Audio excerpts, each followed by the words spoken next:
Hi everyone, Mrs. Colemo here, and I want to give you some information about how to cite internally in your paper, meaning how to put in-text citations for direct quotes or paraphrases in your paper.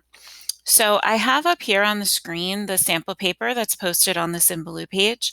We looked a little bit at this in class today.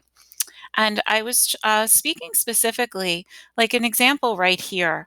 You see an author's name in parentheses, and you see that the period is outside or after the parentheses. So how do you get that information? Where does it come from? So I can see here that there's an author's last name here. There's an author's last name with a page number here, another one down here, over here. So where can I find this information? This information is coming from your sources, and you're going to pull it from your Noodle Tools page.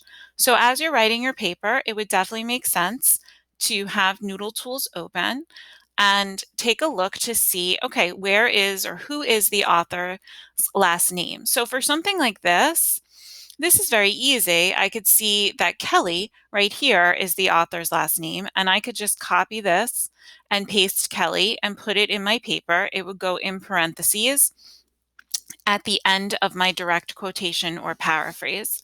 But sometimes it gets a little bit more confusing and you may not be sure exactly who the author is, like this one up here. It says counterpoint, gun-free zone should be eliminated. There is no author, and it came from a database. I know I can trust the source, I just don't see an author. In this case, when there is no author listed, then you would just simply put the title of the article in quotations exactly as you see it here. So what I highlighted, I would right click and copy this, and I would put this in my paper surrounded by quotations. And you can see that anytime you put an author's last name or title of the article in parentheses, then the period goes outside the parentheses.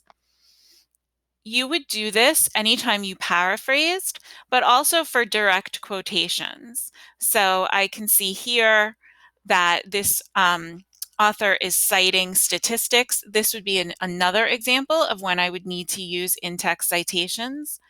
And sometimes you don't need to put the author's name at the end of the sentence. Sometimes you can start with the author's last name at the beginning of the sentence. This is what we call a signal phrase. So you could see here it says Patty Pena reports that.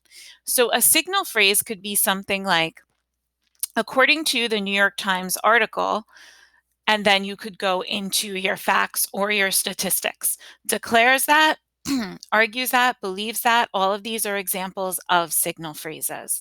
So you're really going to want to turn to your Noodle tools to get that information.